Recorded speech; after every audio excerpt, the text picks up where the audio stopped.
Shalom, adik-adik, Bapak Ibu. Apakah adik-adik, Bapak Ibu semua bersemangat hari ini? Adakah merasa, jumlahnya sedikit gitu? Coba lihat kiri kanannya. Adakah terbersit, segini saja gitu? Enggak? Semangat? Semangat ya. Siapa tahu dengan jumlah yang seperti ini, ya Tuhan mau pakai dahsyat luar biasa. Benar-benar Tuhan mau berbicara pada kita di siang hari ini. Amin. Ya, saya bersyukur untuk waktu yang disediakan. Hari ini saya bisa berdiri di tengah adik-adik ya, Bapak Ibu yang sudah berkeluarga gitu ya.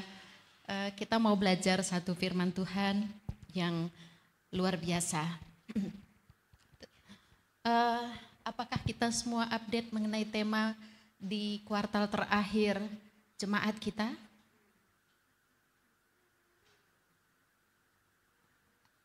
Ya, saya mengingatkan ya, temanya yang tema besarnya adalah berbuah sebagai murid Kristus.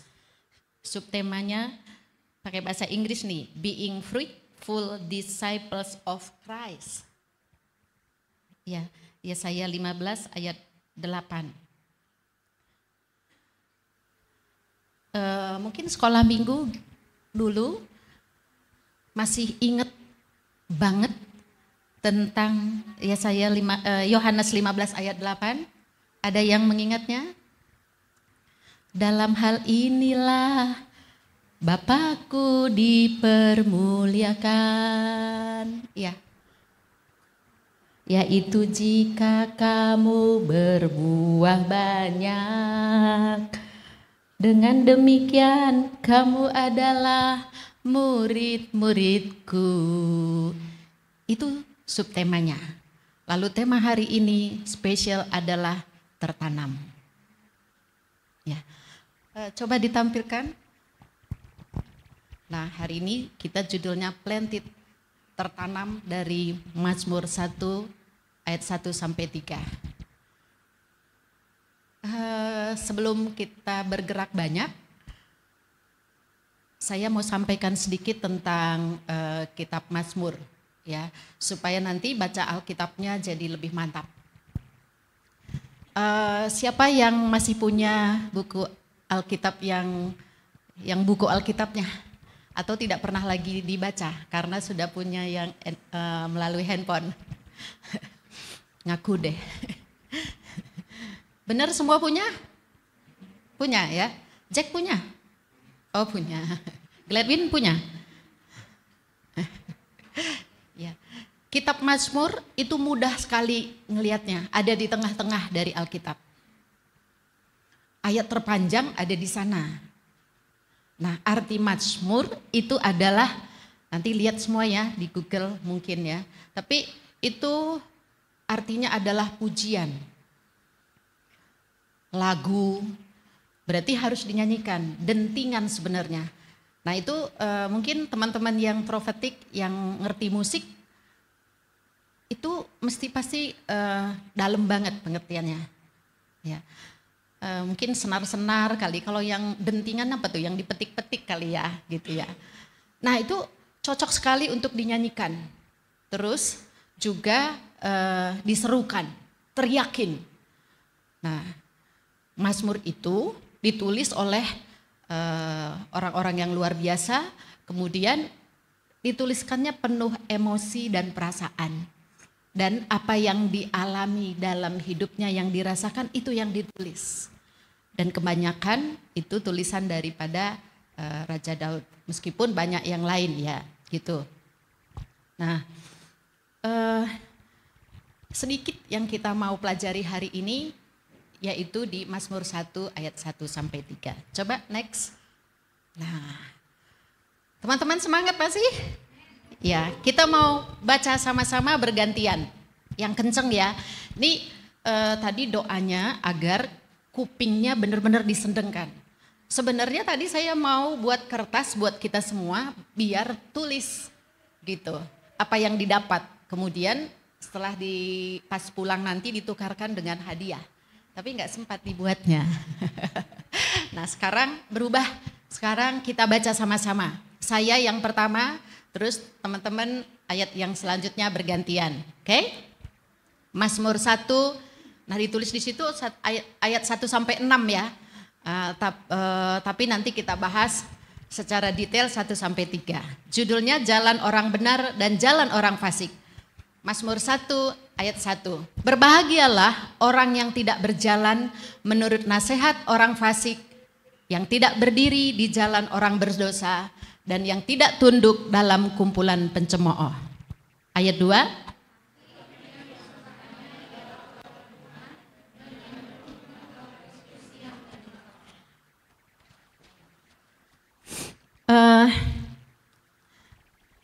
Biasanya tempat ini suaranya kenceng-kenceng. Kali ini mungkin karena belum makan siang ya. Diulangi sekali lagi. Ayat yang kedua, yang kenceng teman-teman. 1, 2,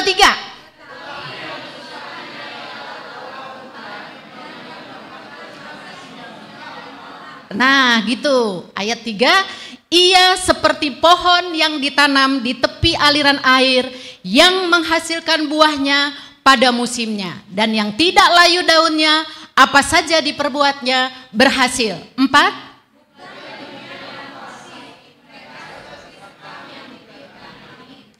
Ayat 5. Sebab itu orang fasik tidak akan tahan dalam penghakiman, begitu pula orang berdosa dalam perkumpulan orang benar.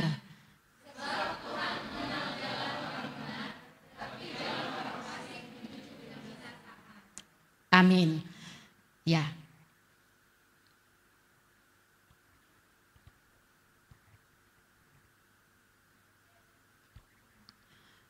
Slide selanjutnya. Nah, kita baca di kata-kata pertama, berbahagialah. Siapa di antara kita yang tidak mau berbahagia? Ada yang tidak mau berbahagia? Nah, semuanya pasti itu mimpi kita semuanya, berbahagia. Nah, seringkali dunia ini mengatakan kalau uangnya banyak, ada mobilnya, ada rumahnya, bahagia. Tapi hari ini kita belajar dari kitab Mazmur ini tentang bagaimana sih seharusnya berbahagia. Saya cari-cari, saya sekarang ini lagi belajar meningkatkan kapasitas adik-adik, teman-teman semua. Jadi saya coba lihat-lihat berbahagia itu dalam bahasa aslinya. Bacanya juga susah. Aser sebetulnya. Aser. Nah, tulisannya beda dengan nama Aser di belakang, ya tentunya ya. Tapi Aser itu diberkati, ya. Diberkati. Kata dasarnya Aser. Diberkati itu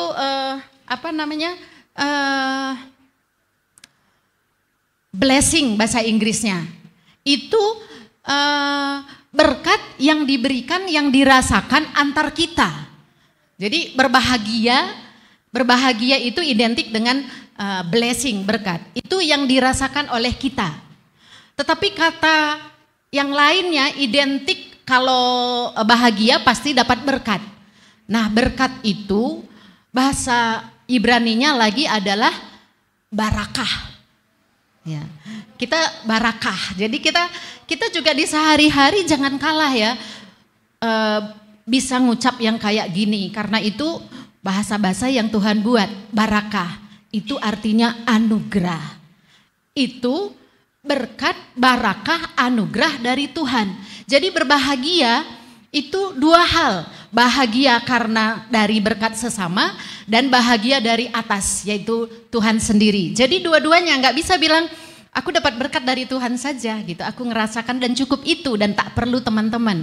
Tetap penting. Jadi ini kita bahas sedikit karena ke bawah nantinya ya banyak hal-hal yang harus bertransformasi dalam hidup kita.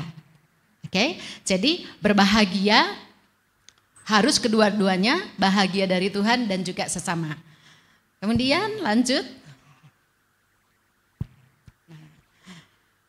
Ini kita masuk ke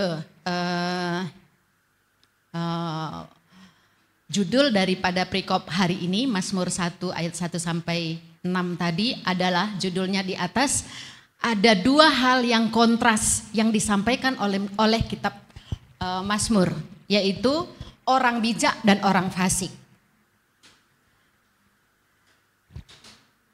Ya,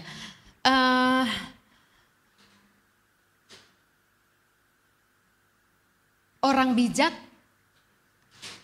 dan orang fasik, orang bijak ini dikatakan orang yang benar, sedangkan orang fasik adalah orang bodoh.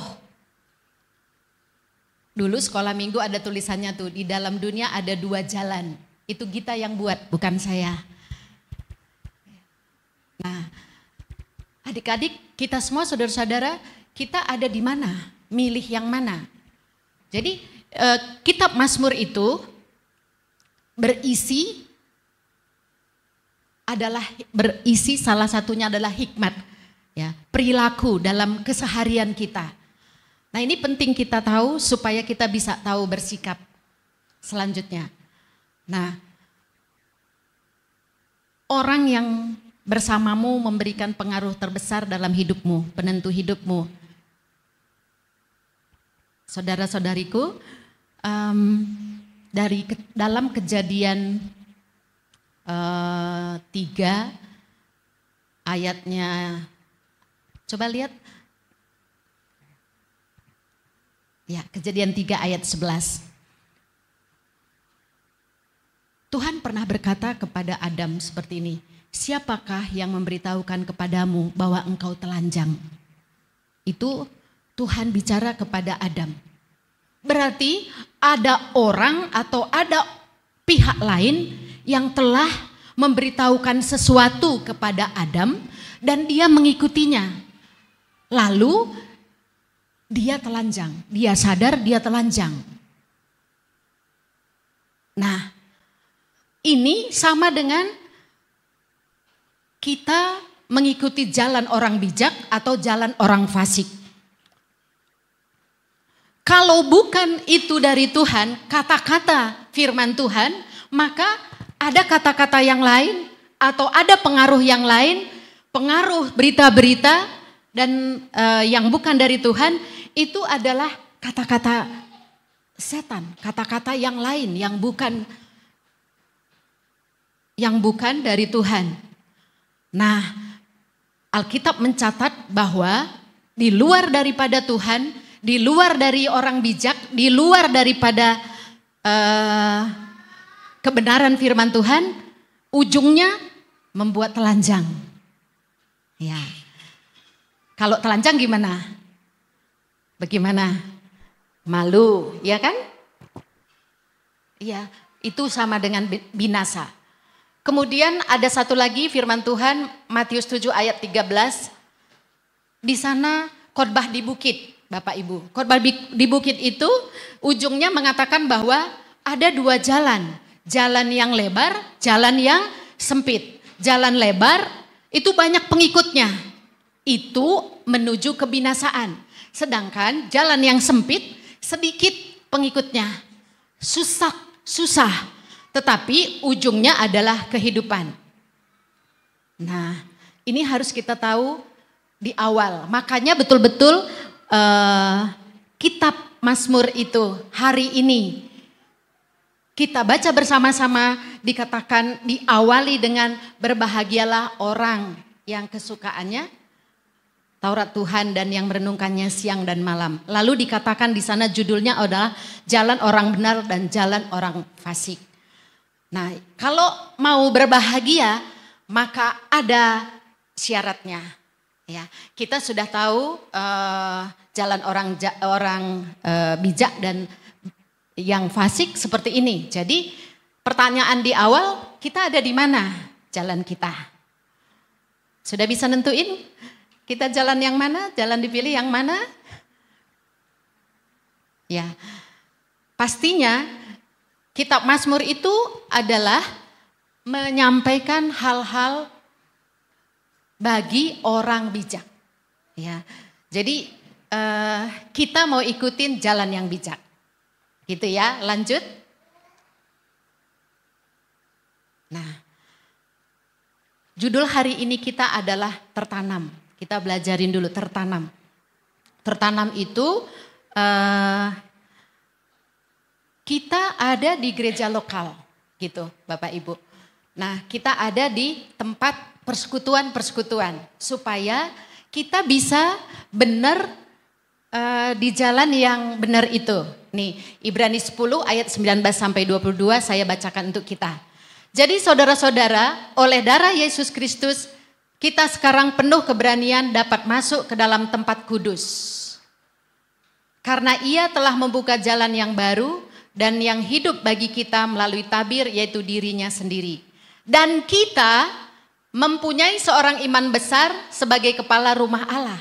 Karena itu marilah kita menghadap Allah dengan hati yang tulus, ikhlas dan keyakinan iman yang teguh. Oleh karena itu kita telah dibersihkan dari hati nurani yang jahat dan tubuh kita telah dibasuh dengan air yang murni. Di situ enggak dikatakan bahwa oleh darah Yesus Rimenda sekarang penuh dengan keberanian. Karena Ia telah membuka jalan yang baru dan yang hidup bagi Rimenda melalui tabir. Dan Rimenda mempunyai seorang imam besar. Karena itu marilah Rimenda, enggak begitu. Marilah kamu, enggak begitu. Kata-katanya apa? Marilah kita. Marilah kita menghadap Allah. Karena hati kita telah dibersihkan. Jadi tertanam itu adalah satu desain besarnya Tuhan untuk kita orang percaya. Desainnya Tuhan kita harus tertanam di suatu jemaah gereja lokal, tertanam di dalam komunitas, tertanam dalam pemuridan. Jadi ada orang berkata begini, aku kan ibadah juga di ada GKKB enggak? Pernah enggak? Masih ada orang yang gerejanya di GKKB. Ada yang tahu di GKKB? Kita di mana? GKKD. GKKD itu Gereja Kristen Kemah Daud ya. Kalau GKKB apa? Gereja Keliling-Keliling Bogor. Sinodenya GKKB gitu ya. Jadi enggak tertanam keliling-keliling. Nah ini grand desainnya Tuhan. Jadi kita nih mau ngomong anak-anak muda, aku kan kebaktian juga, aku kan ada komselnya juga di sana, di situ, di sini gitu. Tapi ini nih grand desainnya Tuhan bahwa kita tertanam di suatu tempat rumah, komunitas yang membuat dasar yang kuat bagi iman, pertumbuhan iman kita. Ini grand desainnya. Oke, kita lanjutkan. Nah, apa sih arti tertanam? Kita baca sama-sama, yuk. Karena siang-siang ini agak sedikit ke bawah ngantuk ya, dan bawaannya tidak ceria gitu.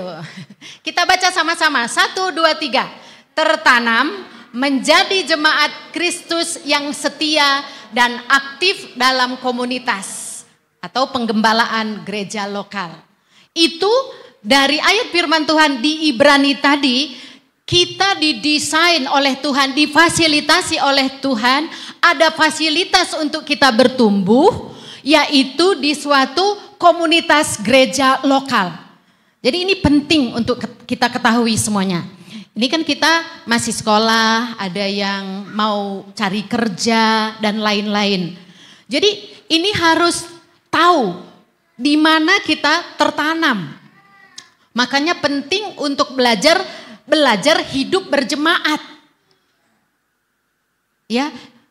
Karena apa? Karena di dalam firman Tuhan di dalam Ibrani itu Tuhan sudah membuat grand desainnya pertumbuhan anak Tuhan. Semuanya kita difasilitasi oleh Tuhan untuk bertumbuh di dalam satu komunitas. Arti daripada jabaran daripada firman Tuhan di dalam Ibrani tadi ini yang pertama, Dia memilih kita. Jadi Tuhan sendiri yang memilih saudara dan saya. Dari keadaan kita berdosa, Tuhan sudah memilih kita dengan darah yang mahal. Kita adalah pilihannya. Lalu dia bawa kemana, itu Tuhan yang tetapin. Itu yang pertama. Kemudian yang kedua, desain semulanya dia ingin kita serupa dengan dia. Agar kasih yang sempurna dari dia itu bisa tersalurkan kepada kita. Dan dalam hal ini Tuhan ingin kita punya relasi untuk bertumbuh. Jangan bilang gini, aku dengan Tuhan saja. Saya ragu kalau di antara kita nggak saling berinteraksi, berelasi. Siapa yang tahu hubungan kita dengan Tuhan? Kalau di antara kita sendiri kita cuek-cuekan, benar nggak? Coba bilang kiri kanannya, kita berelasi baik-baik kan gitu. Saling terasa nggak kiri kanannya? Atau sudah cuek-cuek? Kalau gereja besar, ketika tutup mata gini ya, mau pulang, tadi ada wanita cantik di sampingnya beribadah, setelah buka mata udah hilang. Saking besarnya ruangan itu. Iya kan? Tapi kalau dalam komunitas kecil, ya pasti lihat dong, ya kan? Kebangetan kalau nggak lihat kiri kanannya, benar nggak? Ya, jadi Tuhan memfasilitasi kita dalam komunitas untuk berrelasi. Yang ketiga, ya jumlah besar, komunitas kecil, ya jumlah besar tidak ada interaksi. Dan ditampilkan biasanya yang baik-baik saja. Nah ini sama dengan mental kita, apakah kita tidak mau open? Nah maksud Tuhan supaya kita ada dalam komunitas agar kita terbuka. Bisa dilihat, dirasa, dikoreksi, dicandai gitu loh kira-kira. Nah, gesekan itu membuat kita lebih tajam, lebih cemerlang. Nah, yang keempat, dalam komunitas kita memperoleh berkat. Siapa yang datang ke sini untuk mencari berkat? Saya kira kita datang ke sini ini memuji dan menyembah Tuhan. Ada yang mau mencari berkat datang ke sini? Kalau ada, kayaknya harus diperbaharui, harus dibimbing lagi, ya. Tapi kita datang beribadah untuk memuji dan memuliakan Tuhan. Tetapi memang dari sananya didesain oleh Tuhan, ketika kita beribadah, pasti Tuhan berikan kita berkat. Padahal kita nggak cari berkat, karena kita datang ke ibadah, memuji dan menyembah Tuhan. Ketika kita memuji dan menyembah Tuhan, memang Tuhan mau memberkati kita, makanya kita terasa berkatnya. Itu di dalam komunitas, dalam gereja, dalam beribadah. Jadi, adakah, pastikan coba kiri kanannya, adakah di antara kita yang belum masuk IG, yang belum tahu IG-nya mana, yang tidak dimuridkan di dalam kelompok kecil lagi? Kalau masih ada, maka kita melanggar grand design-nya Tuhan. Nah, saya rindu sekali, pemimpin rindu sekali, jemaat kita ini Tuhan buat masih segini jumlahnya, agar benar-benar kita ini benar-benar kuat dalam berakar mengenal Tuhan. Nah, kalau dalam komunitas seperti kita ini belum masuk di dalam kelompok komunitas kecil, cepat-cepat, jangan lama-lama carikan kelompoknya. Atau mencari orang, ya, mencari orang untuk bisa bersama-sama dalam kelompok kecil itu. Itu saya tulis jika masih ada, tidak tertanam, lekas cari gereja lokal. Gereja lokalnya udah pasti di sini, benar nggak Bapak Ibu?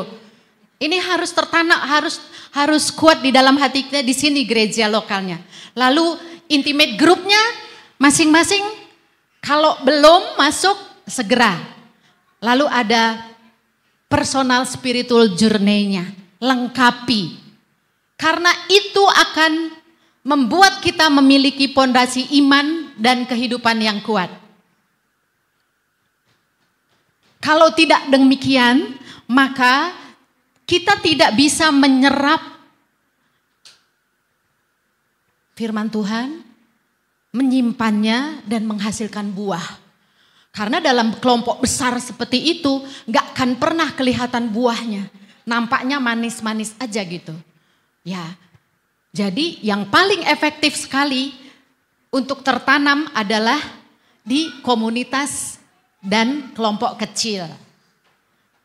Lalu siapa yang suka bertanam-tanam di sini? Nanam-nanam, adakah? Adakah kesukaannya nanam-nanam? Kata Gita mama. Iya, saya suka menanam-nanam. Jadi kita jangan seperti pot. Hari ini tanam di sini. Besok kalau senang pindahi lagi, siram, pindah lagi. Dia belum sempat berakar. Maka akhirnya dia nggak bisa menyerap makanannya. Nggak bisa juga nyimpan makanannya. Boro-boro berbuah, yang ada mati. Itu tanaman. Gitu. Nah ini dulu dasarnya untuk kita lanjut. Jadi tadi saya sampaikan di awal, kitab Mazmur itu yang kita mau pelajari hari ini adalah memperbaharui perilaku kita. Hari ini diajarkan perilaku kita untuk memilih jalan bijak atau jalan fasik. Jalan bijak pasti kehidupan, jalan fasik pasti binasa.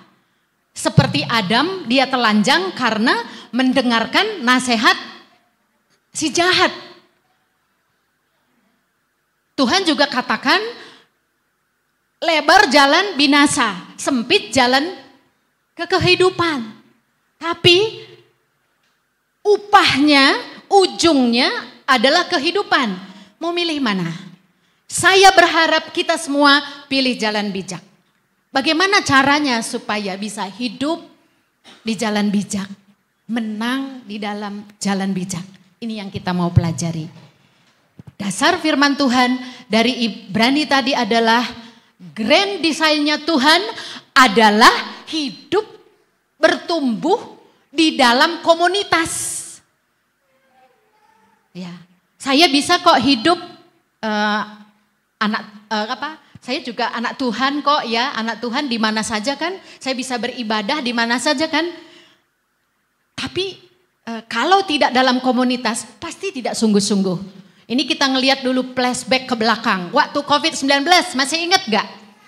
Kita nggak bisa beribadah seperti ini, lalu kita online, bener ya? Ketika online hari pertama kelihatan di layar tuh masih bajunya bagus, duduk rapi, dengerin pengkhotbah, bener? Minggu kedua mulai tinggal beberapa orang lagi, mungkin baju atasnya bagus, bawahnya celana pendek, bener gak? Selanjutnya ada yang tidur-tiduran di kamar, kelihatan mukanya doang gitu. Apakah begitu itu disebut dengan sungguh-sungguh dan mau bertumbuh? Hati-hati, iblis sudah mulai menangkap. Jadi artinya kita nggak akan bisa sungguh-sungguh kalau sendiri. Makanya Tuhan mau kita berelasi. Di dalam komunitas lah kita berelasi. Tepuk ke kiri kanannya. Kita harus berelasi ke kiri kanannya. Tepuk temannya, berelasi di dalam IG. Iya. Supaya kita bisa jalan di jalan orang bijak gitu. Siap? Ini kebenaran karena kita jumlahnya sedikit. Jadi pulang dari sini ini firmannya itu firman Tuhan ya yang mengubahkan. Bukan cara saya bicara. Jadi Tuhan yang berbicara. Ini beneran. Pulang dari sini ada komitmen yang harus teman-teman kerjakan. Pulang dari sini ada komitmen yang harus dikerjakan. Yaitu masuk di dalam komunitas agar bisa tertanam. Saya tagih PR-nya nanti. Karena ngeri sekali kalau tidak tumbuh, tidak ada di dalam komunitas, akan jatuh. Saya mengikut Tuhan tahun 90. Coba hitung, ada yang pintar matematikanya? Hari ini saya sudah berapa lama ikut Tuhan? panjang sekali sudah ya, mungkin 30-an tahun. Iya. Jadi dari tahun 90 sampai sekarang ada proses. Nanti Gladwin lihat, gitu-gitu aja mama gitu ya. Bisa aja sih, tapi kita berproses. Ada saya hari ini seperti ini, itu prosesnya panjang sekali gitu. Dan belum selesai. Dan saya berharap saya tidak melenceng ke kanan dan ke kiri. Tetap ingin berproses yang benar. Nah, banyak yang saya saksikan di sekeliling saya yang tidak mau tertanam udah hilang sekarang. Ya, udah hilang sekarang. Semuanya kita gak ada yang mau sampai terhilang. Amin? Ya. Karena godaan dunia ini benar-benar sangat menggoda. Ya, ini di sesi lain. Tapi saya mau kasih tahu bahwa kita mau berproses untuk ada di jalan yang benar itu. Coba tampilan lagi slide-nya. Jadi nggak ada di antara kita yang GKKB, GKKI, ada nggak? Gereja Keliling-Keliling Indonesia, lebih luar biasa lagi kan? Keliling-keliling Bogor. Jadi nggak ada yang keluar masuk, tapi tetap stay sampai benar-benar bertumbuh luar biasa. Baik, sekarang kita masuk, kita bahas satu-satu. Ya, berbahagialah orang yang tidak berjalan menurut nasihat orang fasik. Saya tebelin, tidak berjalan, tidak berdiri, dan tidak tunduk. Kalau berjalan, misalnya saya berjalan sama Gladwin, sambil jalan gitu bincang-bincang. Bincang-bincang dengan orang fasik. Orang fasik, orang yang tidak percaya sama Tuhan. Apalagi sama Tuhan Yesus. Nah, syarat berbahagia. Berbahagia tadi kita udah belajar ya. Berbahagia karena berkat Tuhan dan sesama. Kemudian syaratnya tidak punya mobil kok. Syaratnya bukan rumah banyak atau naik pangkat punya jabatan, bukan. Syaratnya tidak berjalan dengan menurut nasihat orang fasik. Berjalan itu tadi saya mau tampilkan saya tampilkan bahasa Ibraninya. Jadi tidak berjalan, berbincang-bincang itu perilaku sehari-hari dengan orang fasik. Kemudian tidak berdiri. Berdiri ini lebih tajam lagi. Itu kayak mengambil keputusan. Sudah sampai mengambil keputusan. Tadi bincang-bincang, sekarang sudah memutuskan sesuatu. Dan dengan orang yang berdosa. Selanjutnya tidak duduk. Kalau duduk udah kongko, makan-makan. Di situ udah ada gosip. Misalnya gosipnya, si Anu itu rambutnya bau ya gitu. Oh iya ya, pantesan kelihatan kutunya keluar gitu. Tambah satu lagi, oh besarnya sebesi kecoa gitu. Kan jadi kan terus gosip namanya. Nah ini bahaya. Jadi tidak berjalan, tidak berdiri, tidak duduk. Di orang fasik, orang berdosa. Dan yang suka gosip. Saya rasa kita semua nggak ada di antara ini. Amin. Ya. Nah, syarat berbahagia lagi masuk yang kedua. Tetapi yang kesukaannya ialah Taurat Tuhan. Yang pertama tadi tidak berjalan, tidak tidak berdiri dan tidak duduk. Kita udah paham. Lebih dalam lagi, syarat berbahagia adalah yang kesukaannya ialah Taurat Tuhan dan yang merenungkannya siang dan malam. Gimana maksudnya? Maksudnya adalah saat teduh itu jangan dibaca doang gitu. Tapi benar-benar dimakan, dibaca, direnungkan, dimeditasi. Ini saya agak sulit bicara sama Gladwin. Udah baca firman Tuhannya Glad, udah gitu. Nah ini berharap kita semuanya lebih dari itu. kesukaannya ya Taurat Tuhan dan merenungkannya siang dan malam itu benar-benar mendalami, memeditasi. Setelah itu firman itu berbicara kepada kita, misalnya ada yang salah, katakanlah nggak atur waktu dengan baik, nggak mau nolong mama memasak gitu. Terus apalagi nggak mau belajar. Itu firman itu berbicara kepada sikap-sikap itu. Selanjutnya dia iluminasi, berubah. Jadi tadinya dia berbohong menjadi tidak berbohong. Jadi yang ayat nomor 2 ini berkata merenungkan firman Tuhan siang dan malam itu sampai ada pertobatan. Bapak Ibu, ada pertobatan. Sekarang cek, apakah ada yang masih tidak berkenan? Firman Tuhan itu harus berbicara dan menghasilkan transformasi perubahan. Gitu. Jadi syarat berbahagia yang pertama sudah, yang kedua sudah, sekarang yang ketiga. Lanjut. Nah, sudah ya, tadi kita udah bercerita tentang komunitas, lingkungan yang tepat. Sekarang yang ketiga, ia seperti pohon yang ditanam di tepi aliran air yang menghasilkan buahnya pada musimnya. Dan tidak layu daunnya, apa saja diperbuatnya pasti berhasil. Berbuah pada musimnya, tepat waktu, konsisten, dan apa saja diperbuatnya berhasil. Di sini ia seperti pohon. Pohon ada apanya saja? Bapak Ibu. Ada batangnya yang namanya pohon. Ada batangnya, ada daunnya, ada buahnya, ada akarnya. Toge pohon enggak? Toge pohon enggak? Toge itu semalam udah langsung jadi toge. Toge itu banyak urusan, campurannya bisa campuran toge goreng ya kan, pecel ya enggak. Jadi mentalnya toge, iya kan? Dia nggak perlu banyak tantangan langsung bertumbuh, tapi lenyap seketika juga gitu. Alkitab bilang seperti pohon.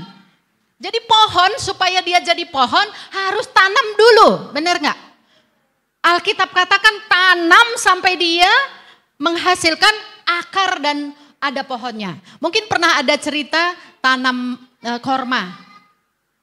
Rupanya musafir-musafir di padang gurun katanya. Saya baca juga di Google tuh. Mereka makan korma lalu buang. Lalu buang terus supaya tumbuh ditutup dengan batu. Gersang semuanya. Tapi pohon korma itu jago.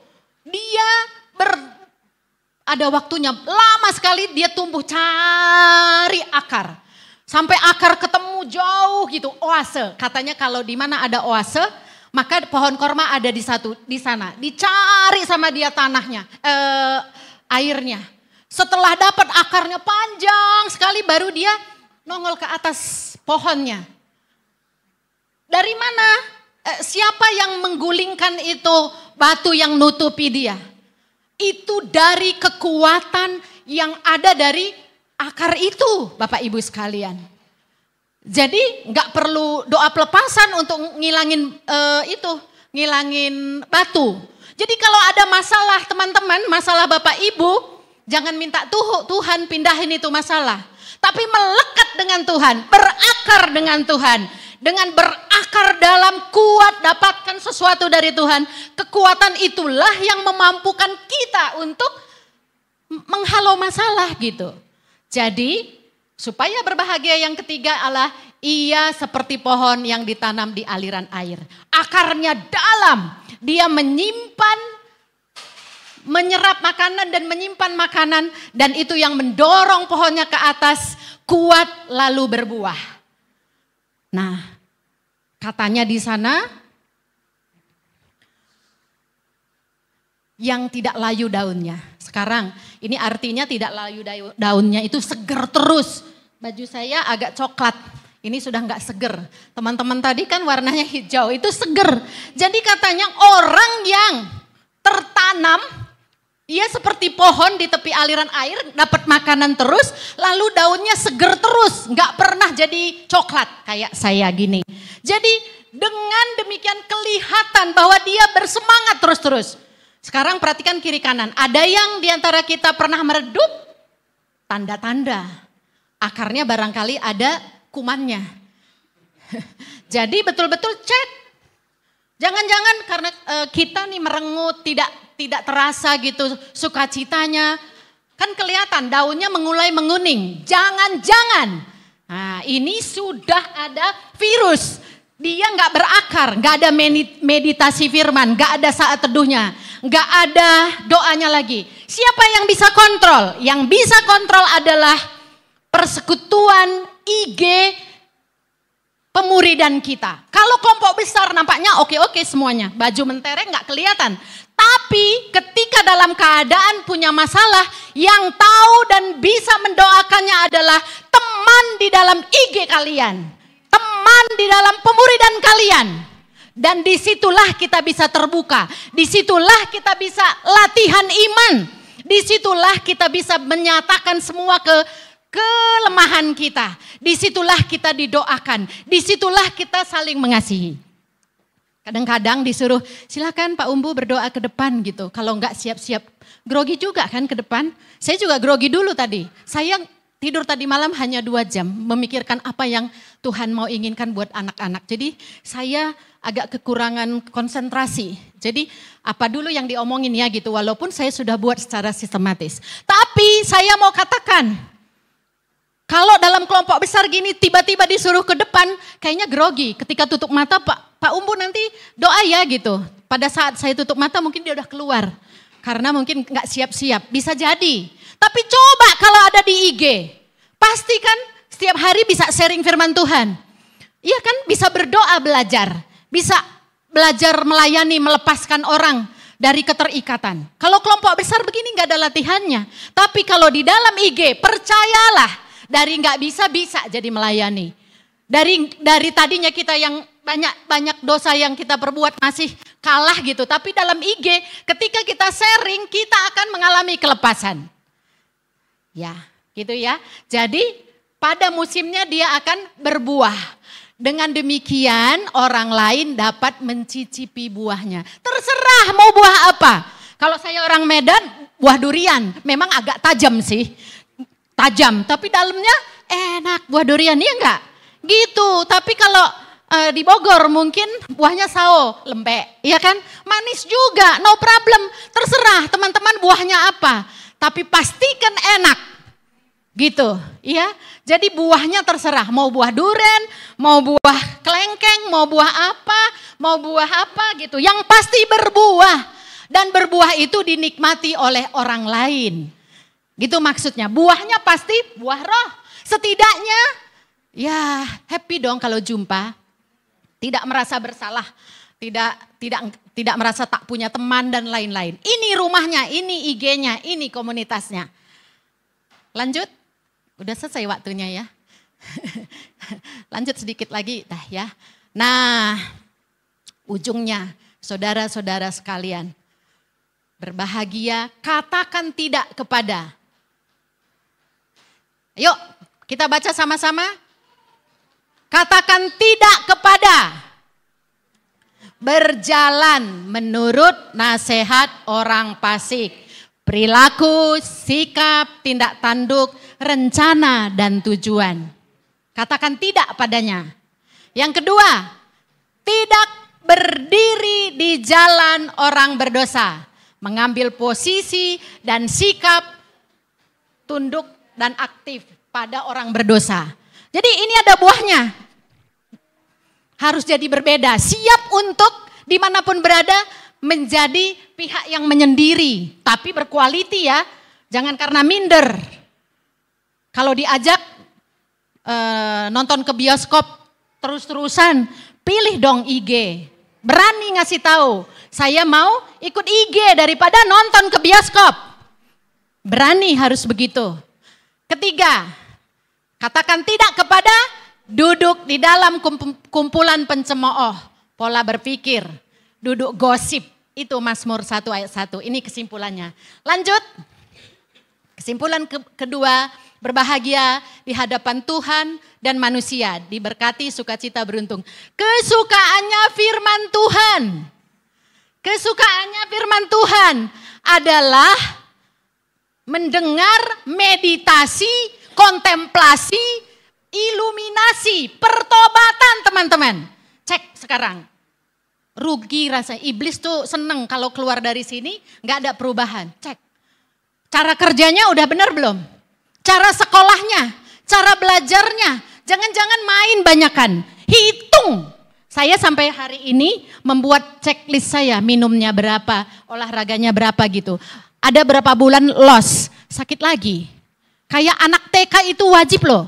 Karena anak TK itu benar-benar disiplin. Checklist semua. Termasuk checklist saat teduhnya. Checklist doanya. Jangan hanya baca pasal 2 pasal sehari. Lahap itu firman. Buku firman Tuhan itulah menjadi dasar kita bergerak. Jangan malu memperkatakan Tuhan dimanapun, Yesus dimanapun. Melalui perbuatan kita dan tindakan kita tentunya. Yang ketiga, berbahagia apa saja yang diperbuatnya berhasil. Mazmur 1 ayat 3. Next. Ini beneran terakhir. Ujungnya. Judul kita menjadi murid yang berbuah, murid Kristus. Ini benar-benar SPJ harus jalan.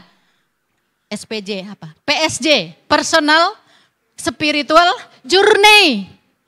Bingung ya? Belum tahu ya? Harus tahu. Lalu IG harus ada. Jack sudah ada IG-nya? Di mana pembimbingnya? Ya ini tantangan buat kita semua. Gitu. Sudah berapa lama di Bogor? Ini tantangan dan tangisan kita. Harus ada hasil dari firman yang kita dengar. Nah, berawal dari kelahiran baru. Tertanam dalam komunitas jemaat lokal. Dimuridkan. Bertumbuh oleh firman Tuhan. Terlibat, otomatis pasti terlibat di dalam pelayanan dan menghasilkan buah. Jadi jangan takut salah menurut saya. Sepanjang itu sesuai dengan firman Tuhan. Jangan takut salah. Sepanjang nafas masih ada, lakukan segala sesuatu untuk Tuhan. Nah, kesaksian terakhir. Saya memilih setelah bertobat di kota Bogor. Dan saya memilih untuk di dalam kelas saya waktu itu ada 12 yang anak Tuhan. Mereka selalu menjebak saya. Setiap ulang tahun si A, si B, si C termasuk saya, ditraktir saya untuk makan di mana kek, mungkin di mall waktu itu, di bioskop dan lain-lain. Kesempatan itu semua saya tolak. Orang bilang rugi di kamu. Enggak, karena apa? Saat-saat saya harus IG, waktu itu Komsel. Saat-saat saya harus kunjungan. Mereka sudah tahu ingin menjebak saya waktu itu. Tapi saya milih yang penting buat saya. Ada orang berkata, fanatik sekali terhadap itu ya. Lagu-lagunya Rimenda juga beda gitu. Beda dong, saya ngapain ngabisin waktu untuk lagu-lagu yang tidak berguna. Jadi saya pilih lagunya gitu loh. Itu penting dibuat. Ini bertobat kalau masih lebih banyak lagu-lagu yang cengeng, lagu-lagu yang tidak membangun iman, semakin lemah, bertobat. Karena memang itu penting, karena waktu Tuhan tidak tahu kapan datangnya. Kalau dia datang segera, karena saya sudah mendampingi mama saya meninggal, jadi saya tahu. Jadi kalau waktunya sudah tiba kita belum benar, waduh, bahaya. Maksud saya begitu. Jadi, nah siapa yang jagai?